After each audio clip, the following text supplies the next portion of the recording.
Hello guys, എന്തുണ്ട് വിശേഷം? എല്ലാവർക്കും സുഖമല്ലേ? നമുക്കൊരു വ്ളോഗായാലോ? മറ്റൊന്നുമല്ല, നമ്മളെ കൊട്ടിയൂരിപ്പം വൈശാഖ മഹോത്സവം നടക്കുവാണല്ലേ.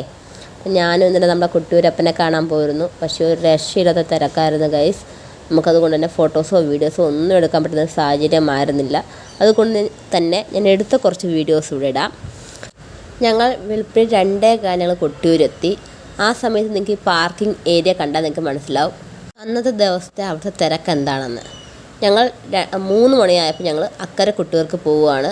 പോകുന്ന വഴിക്ക് മനസ്സിന് നല്ല കുളിർമ നൽകുന്ന കാഴ്ചകളായിരുന്നു. മറ്റൊന്നുമല്ല, ഓടപ്പൂവിൻ്റെ ഷോപ്പുകൾ ആ സമയത്ത് സജീവമായിരുന്നു. നമുക്ക് കൊട്ടിയൂർ പോകുമ്പോൾ മാത്രം കാണാൻ പറ്റുന്നൊരു കാഴ്ചയാണല്ലേ ഓടപ്പൂവ്. ഓടപ്പൂവ് കാണണമെങ്കിൽ നമുക്ക് എവിടെ പോകണം? കൊട്ടിയൂരപ്പനെ തന്നെ കാണാൻ പോകണം.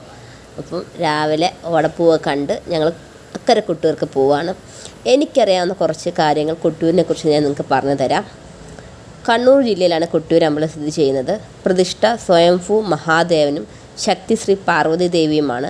ദശയാഗം നടന്ന സ്ഥലമെന്ന് അറിയപ്പെടുന്നത് കൊണ്ട് അവിടെ ശ്രീകോവിലോ ചുറ്റമ്പലോ മറ്റൊന്നുമില്ല. 2 ക്ഷേത്രങ്ങളാണുള്ളത്, അക്കരെ കൊട്ടിയൂരും ഇക്കരെ കൊട്ടിയൂരും. ഇക്കരെ കൊട്ടിയൂർ സ്ഥിരമായി ദർശനമുള്ള അമ്പലമാണ്. അക്കരെ കൊട്ടിയൂർ ബാവലിപ്പുഴയുടെ മറുകരയിൽ വൈശാഖ മഹോത്സവ സമയത്ത് മാത്രമേ ദർശനമുള്ളൂ. ഇടവ മാസത്തിലെ ചോതി മുതൽ മിഥുനത്തിലെ ചിത്തിര വരെയുള്ള 28 ദിവസം മാത്രമാണ് അക്കരെ കൊട്ടിയൂർ ദർശനമുള്ളത്. അവിടുത്തെ പ്രധാനപ്പെട്ട ചടങ്ങുകൾ നെയ്യാട്ടവും ഭണ്ഡാരമെഴുന്നള്ളത്തും തിരുവോണ ആരാധന, ഇളനീരാട്ടം, രോഹിണി ആരാധനയൊക്കെയാണ്. പ്രത്യേകത എന്താണെന്ന് വെച്ചാൽ താൽക്കാലിക കുടിലുകളും മുളപ്പാലവും ഓലക്കുട ഒക്കെയാണ് അവിടുത്തെ പ്രത്യേകതകൾ. വ്രതം നോക്കി വേണം നമ്മൾ പരമാവധി അക്കരെ കൊട്ടിയൂർ ദർശനം നടത്താൻ. ഈ വർഷത്തെ കൊട്ടിയൂർ വൈശാഖ മഹോത്സവം നടക്കുന്നത് 29 മുതൽ ജൂൺ 28 വരെയാണ്. ഇതിൽ സ്ത്രീകൾക്ക് പ്രവേശനം മെയ് 31 മുതലാണ്.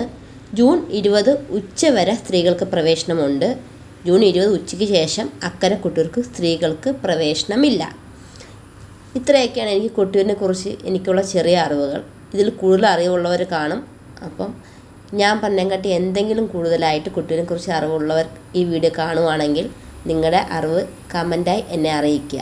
അപ്പോൾ എൻ്റെ ചെറിയ അറിവിലുള്ള കൊട്ടിയൂരിനെ കുറിച്ചുള്ള കാര്യങ്ങളാണ് ഞാൻ നിങ്ങളോട് ഷെയർ ചെയ്തത്. പറഞ്ഞത് കൂടാതെ എന്തെങ്കിലും അറിവുകൾ നിങ്ങൾക്കറിയാമെങ്കിൽ നിങ്ങൾ കമൻറ്റായി എന്നെ അറിയിക്കുക. പിന്നെ അവിടെ ചെന്നപ്പോൾ അവിടെ തൊഴേണ്ട രീതിയെപ്പറ്റി ഞാൻ അറിഞ്ഞു. അത് ഞാൻ നിങ്ങളിലേക്ക് ഷെയർ ചെയ്യാം. നമ്മൾ ബാവലിപ്പുഴയിൽ 3 തവണ മുങ്ങുമ്പോൾ നമ്മൾ 2 കൈകളിലും നാണയം വെച്ച് മുങ്ങണം. മുങ്ങിയിട്ട് നമ്മൾ ഈറനോടെ അമ്പലത്തിൻ്റെ ഫ്രണ്ടിൽ ഭണ്ഡാരം നമുക്ക് കാണാൻ പറ്റും. അവിടെ ചെന്ന് 3 വലം വെച്ച് ഈ നമ്മുടെ കയ്യിലുള്ള നാണയം ആ ഭണ്ഡാരത്തിലിട്ട് പിന്നെയും തിരിച്ച് ബാവലിപ്പുഴയിലെത്തി നമ്മൾ 3 തവണ മുങ്ങി പിന്നെ നമ്മൾ ക്യൂവിൽ നിൽക്കണം അമ്പലത്തിൻ്റെ അകത്ത് കയറാൻ വേണ്ടി. എന്നിട്ട് വേണം നമ്മൾ ദർശനം നടത്താൻ. എനിക്ക് അവിടെ ചെന്നപ്പോൾ കിട്ടിയൊരു അറിവാണ്. എനിക്കതിൻ്റെ ഡീറ്റെയിലായിട്ട് എനിക്ക് അറിയത്തില്ല. എനിക്ക് ഇത്രയും വീഡിയോസ് മാത്രമേ എടുക്കാൻ സാധിച്ചുള്ളൂ. കാരണം നമ്മൾ ദർശന അകത്ത് കയറുമ്പോൾ അവിടെ ഫോട്ടോസിനും വീഡിയോസിനും കർശന നിയന്ത്രണമുണ്ട്. കൊട്ടിയൂർ ദർശനം കഴിഞ്ഞ് ഞങ്ങൾ യാത്ര തുടർന്നു. അടുത്തായി ഞങ്ങൾ പോയത് ശ്രീ പെർളേശ്വരി ക്ഷേത്രമാണ്. ഞങ്ങൾ അവിടെ ചെല്ലുമ്പം ഏകദേശം ഉച്ച സമയമായിരുന്നു. അതുകൊണ്ട് തന്നെ ഞങ്ങൾക്ക് അമ്പലത്തിൽ ദർശനം കിട്ടിയില്ല. എന്നാൽ മറ്റൊരു മനോഹരമായ കാഴ്ച ഞങ്ങൾക്ക് അവിടെ കാണാൻ പറ്റി. ഇത് അമ്പലത്തിന് മുമ്പിലുള്ള കുളമാണ്. എന്ത് മനോഹരമാണല്ലേ ഈ കുളം ചെയ്തേക്കുന്നത്. അതുപോലെ തന്നെ ആ കുളത്തിൽ ഒരുപാട് മീനുകളുമുണ്ട്. അങ്ങനെ കുളവും മീനുകളെ കണ്ട് ഞങ്ങളെ യാത്ര തുടർന്നു. അതായത് ഞങ്ങൾ പോകുന്നത് പറശ്ശിനിക്കടവ് മുത്തപ്പനെ കാണാനാണ്. കണ്ണൂർ ജില്ലയിൽ തന്നെയാണ് പറശ്ശിനിക്കടവ് മുത്തപ്പൻ്റെ അമ്പലവും സ്ഥിതി ചെയ്യുന്നത്. അവിടെ പ്രതിഷ്ഠ മുത്തപ്പനാണ്. ശിവൻ്റെയും വിഷ്ണുവിൻ്റെയും സംയുക്ത രൂപമായ വേട്ടക്കാരൻ്റെ ഭാവത്തിലാണ് അവിടെ മുത്തപ്പൻ ഇരിക്കുന്നത്. ജാതി മത ഭേദമന്യേ എല്ലാവർക്കും പ്രവേശിക്കാൻ പറ്റുന്ന ഒരു അമ്പലമാണ്. ഞങ്ങൾ പറശ്ശിനിക്കടവ് എത്തിയപ്പോഴത്തേക്കും മഴ സ്റ്റാർട്ട് ചെയ്തിരുന്നു. എന്നാൽ കൊട്ടിയൂർ നേരെ വിപരീത കാലാവസ്ഥയായിരുന്നു. അത്യാവശ്യം നല്ല വെയിലുള്ള ഒരു കാലാവസ്ഥയായിരുന്നു. എന്നാൽ പറശ്ശിനിക്കടവ് എത്തിയപ്പോഴത്തേക്കും നല്ല മഴയായിരുന്നു. എന്നാൽ പറശ്ശിനിക്കടവിന് പറ്റിയൊരു കാലാവസ്ഥയായിരുന്നു. കാരണം നമുക്ക് ആ സ്ഥലത്തിൻ്റെ ഭംഗി ആസ്വദിക്കണമെങ്കിൽ നമുക്ക് ചെറിയൊരു മഴയെ കിട്ടിക്കഴിഞ്ഞാൽ ആ സ്ഥലത്തിൻ്റെ ഭംഗി വേറൊരു ലെവലാണ്. കാരണം മറ്റൊന്നുമല്ല, വളപട്ടണം പുഴയുടെ തീരത്താണ് നമ്മുടെ പറശ്ശിനിക്കടവ് മുത്തപ്പൻ ഇരിക്കുന്നത്. അപ്പം ആ വഴിയിലൂടെ ചെറിയ ചാറ്റൽ മഴയും ഒക്കെ ആയിട്ട് നമ്മളിങ്ങനെ പോകുമ്പം നമുക്ക് ആ സ്ഥലത്തിൻ്റെ ഭംഗി കുറച്ചും കൂടി കൂടുതലായിട്ട് നമുക്ക് ആസ്വദിക്കാൻ പറ്റി. പിന്നെ നമുക്ക് പോകുന്ന വഴിക്ക് ബോട്ടിങ്ങൊക്കെ കാണാൻ പറ്റും. പറശ്ശിനിക്കടവ് മുത്തപ്പൻ്റെ അമ്പലത്തിന് മുമ്പായിട്ട് ബോട്ടിംഗ് ഉണ്ട്. പിന്നെ ഞങ്ങൾ അമ്പലത്തിലേക്ക് നടക്കുകയാണ്. നമ്മൾ ബസ്സിൽ നിന്ന് ഇറങ്ങി കുറച്ച് നടന്ന് പോകുമ്പോഴാണ് പറശ്ശിനിക്കടവ് അമ്പലത്തിലേക്ക് നമ്മൾ എത്തുക. പോകുന്ന വഴിക്ക് ഉള്ള കാഴ്ച ഒരു രക്ഷയില്ല ഗൈസ്. കാരണം മഴയും കൂടെ ഉള്ളത് കൊണ്ടായിരിക്കാം ഞങ്ങൾക്കത് കൂടുതൽ ആസ്വദിക്കാൻ പറ്റിയത്. കാരണം വളപട്ടണം പുഴയും ചെറിയ മഴയും ഒക്കെ ആയിട്ട് നല്ല മനോഹരമായൊരു കാഴ്ചയായിരുന്നു ആ സമയത്ത് പറശ്ശിനിക്കടവ് അമ്പലത്തിൽ നിന്ന് ഞങ്ങൾക്ക് കിട്ടിയത്. അതിനൊക്കെ ഞങ്ങൾ പറശ്ശിനിക്കടവ് അമ്പലത്തിന് മുന്നിലെത്തി. അതേപോലെ ഈ ഗോപുരം കാണുമ്പോൾ എന്തോ ഭയങ്കര സന്തോഷം പോലെ. എനിക്ക് എങ്ങനെ പറഞ്ഞറിയിക്കണമെന്ന് അറിയാൻ വയ്യ. കാരണം റീൽസിലൂടെയും വീഡിയോസിലൂടെയും മാത്രമേ ഞാൻ പറശ്ശിനിക്കടവ് അമ്പലം കണ്ടിട്ടുള്ളൂ. ഞാനിന്ന് പറശ്ശിനിക്കടവ് മുത്തപ്പൻ്റെ മണ്ണിലെത്തിയിരിക്കുകയാണ് ഗൈസ്. എനിക്ക് ആ സന്തോഷം നിങ്ങളോട് എങ്ങനെ പറഞ്ഞറിയിക്കണമെന്ന് എനിക്കറിയാൻ വയ്യ.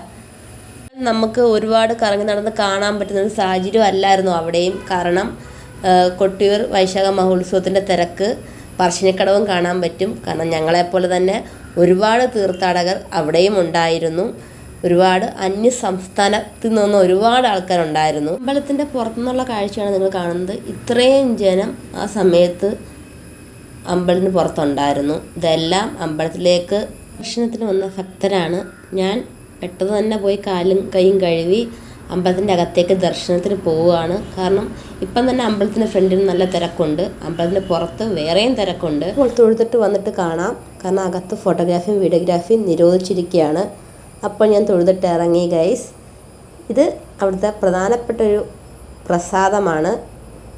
പറശ്ശിനിക്കടവ് മുത്തപ്പനെ കാണാൻ പോയിട്ടുള്ളവർക്കറിയാം.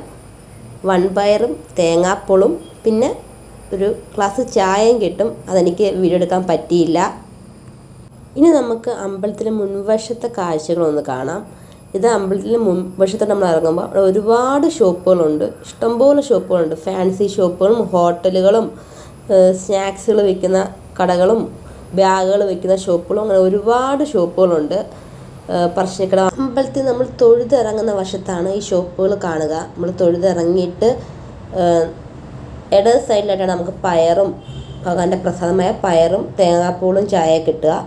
അത് കഴിഞ്ഞ് ഇറങ്ങിയിട്ട് ഫ്രണ്ടിൽ നമുക്ക് വലിയൊരു വാതിൽ കാണാം. അവിടുന്ന് പുറത്തോട്ട് ഇറങ്ങുമ്പോഴാണ് ഈ ഷോപ്പുകളും കാര്യങ്ങളൊക്കെ നമുക്ക് കാണാൻ പറ്റുക. അവിടെ അത്യാവശ്യം നല്ല തിരക്കുണ്ട്. അവിടെയൊക്കെ നടന്ന് കണ്ട് ഞങ്ങൾ തിരിച്ച് അമ്പലത്തിൻ്റെ അകത്തൂടെ പുറത്തിറങ്ങുകയാണ്. പിന്നെ ഞങ്ങൾ വളപട്ടണം പുഴയുടെ തീരത്തെത്തി. ഇനി നിങ്ങളോട് ഞാൻ മറ്റൊരു കാര്യം കൂടി പറഞ്ഞു തരാം. പറശ്ശിനിക്കടവ് മുത്തപ്പനെ കാണാൻ വരുമ്പോൾ ഇവിടെ നല്ല അടിപൊളി ബോട്ട് സർവീസും ഉണ്ട്. നിങ്ങൾ ഫാമിലിയായിട്ടോ അതൊരു ടീമായിട്ടൊക്കെ വരുവാണെങ്കിൽ മുത്തപ്പനെ കണ്ട് മടങ്ങുമ്പോൾ നിങ്ങൾക്ക് നല്ലൊരു എൻജോയ്മെൻറ്റും കൂടിയുള്ളൊരു സൗകര്യം കൂടി അവിടെ ഉണ്ട്. ബോട്ടിങ്ങിൻ്റെ ടിക്കറ്റ് ചാർജ് ഒരാൾക്ക് 50 രൂപയാണ്. 10 പേരടങ്ങുന്നൊരു ടീമാണെങ്കിൽ 500 രൂപയും. 5 വയസ്സിന് മുകളിലുള്ള കുട്ടികൾക്ക് നിർബന്ധമായും ടിക്കറ്റ് എടുക്കുകയും വേണം. അപ്പം നിങ്ങൾ ഇനി പറശ്ശിനിക്കടവ് പോകുമ്പോൾ ഈ ബോട്ടിങ്ങിൻ്റെ കാര്യം മറക്കല്ലേ. കാരണം 50 രൂപയ്ക്ക് അരമണിക്കൂറുള്ള ഈ ബോട്ടിങ് എന്തായാലും നമുക്ക് ഒരു നഷ്ടവും ഇല്ല. അപ്പം നിങ്ങൾ ഇനി പോകുമ്പോൾ ഈ ബോട്ടിങ്ങിനുള്ള സമയം കൂടി പ്ലാൻ ചെയ്ത് പോകണം. അപ്പോൾ ബൈ. നിങ്ങളുടെ അഭിപ്രായങ്ങൾ കമൻറ്റായി എന്നെ അറിയിക്കുക. കൂടാതെ എൻ്റെ ചാനൽ സബ്സ്ക്രൈബും ചെയ്യുക, ലൈക്കും ചെയ്യുക, ഷെയറും ചെയ്യുക. Thank you.